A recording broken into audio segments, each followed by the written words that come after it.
Kita berjumpa lagi dalam ibadah Wikumene saat ini. Tentu kita bersyukur karena kita dapat menjalani tanggung jawab kerja kita, menjalani hari demi hari dengan pergumulan yang berbeda-beda dari setiap kita. Kita diberi kekuatan, kita disertai oleh Tuhan. Besok kita akan menikmati masa libur, hal-hal lain yang dapat kita lakukan di luar rutinitas kerja kita di kantor ini. Kita juga bersyukur. Pokoknya dalam segala hal di hidup kita bersyukur. Ibu Bapak yang dikasihi Tuhan, hidup ini bukan hanya sekedar hidup, bukan hanya sekedar bangun pagi, melakukan aktivitas dan rutinitas kita, kemudian tidur lagi, dan hari berganti hari, minggu berganti minggu, demikian sampai seorang bayi kemudian menjadi seorang yang sudah lanjut usia. Tidak demikian. Hidup ini bagi orang Kristen adalah hidup yang mesti berbuah, hidup yang mesti berdampak berkat, hidup yang mesti bermakna, hidup yang mesti berarti bagi orang lain.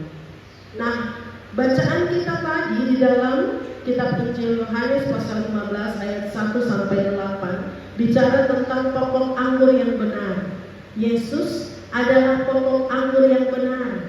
Barang siapa yang tinggal di dalam Yesus, hidupnya akan terus berbuah. Sebaliknya, yang tinggal di luar Yesus, ia tidak dapat berbuah. Bukan hanya sekedar tidak dapat berbuah, firman ini menegaskan tidak dapat berbuat apa-apa. Artinya di luar Yesus kita tidak berarti. Di luar Yesus kita tidak dapat memberi makna dalam hidup kita. Di luar Yesus kita secara duniawi bisa produktif, tetapi tidak berdampak. Nah, karena itu bagian firman Tuhan ini mengajak kita sebagai orang-orang percaya ketika Tuhan tempatkan ibu bapak ada di PT Klasaman Indah Raya Group ini, bukan sekedar bekerja, tapi juga bekerja dan memberi buah, bekerja dan menjadi berkat. Bagaimana caranya?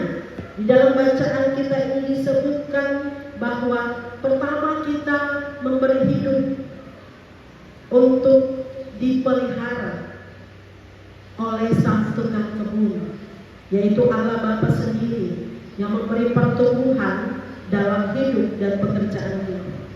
Yang berikut supaya kita dapat berbuah adalah kita mesti siap tinggal melekat pada pokok anggur itu dan selalu bersedia untuk dibersihkan supaya tidak hanya sekedar berbuah, tapi berbuah dengan lebat.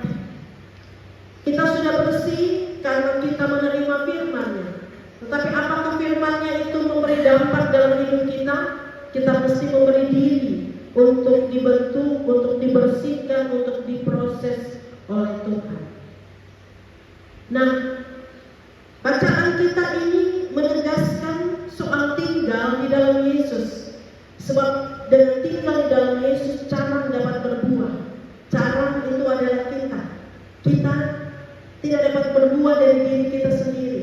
Cara tidak dapat berbuah dari dirinya sendiri kalau tidak tinggal di dalam pokok anggur. Kita mau menjadi ranting carang yang terus berbuah bagi hormat dan kemuliaan nama Tuhan. Mari selalu membuka diri untuk bersedia mendengarkan firman-Nya.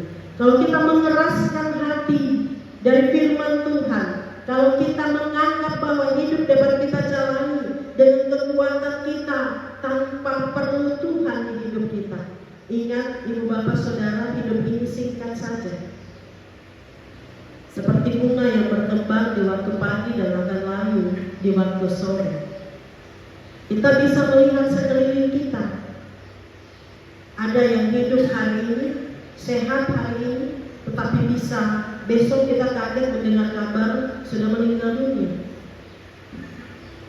Ada yang begitu jaya di masa ini, tetapi bisnis bisa hancur semalam.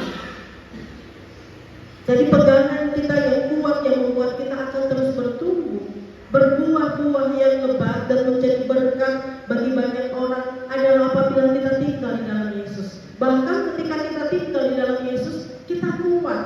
Kita tidak akan gampang rapuh dan jatuh.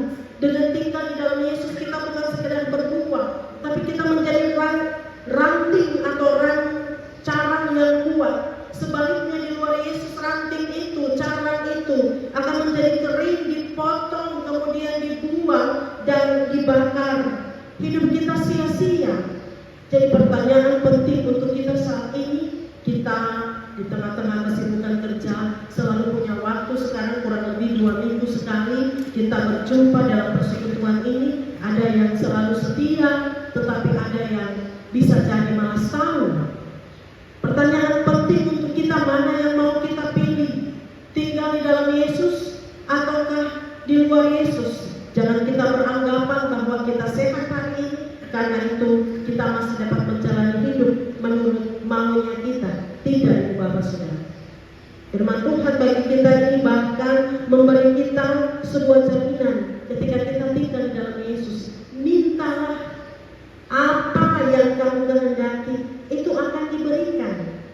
Jadi mari kita merenung soal ini. Kita mengoreksi hidup kita. Jangan-jangan kita merasa hidup ini selalu sulit, ada begitu banyak kemalangan, ada begitu banyak hal yang menjadi tantangan kita. Jangan-jangan karena kita tidak tinggal di dalam Yesus. Kita tidak minta kepada Yesus. Kita mengharapkan dunia ini memberi kepada kita apa yang kita inginkan. Kita tidak mempercayai Yesus dengan sesungguhnya. Yesus menegaskan melalui bagian firman-Nya ini, kalau kita mau menjadi murid, bukan sekedar murid, kalau kita mau bertumbuh sebagai murid, selalu naik level, naik kelas dalam perjalanan kehidupan beriman kita, selalu berbuah banyak supaya Allah Bapa dimuliakan dalam kerja hidup dan pelayanan kita.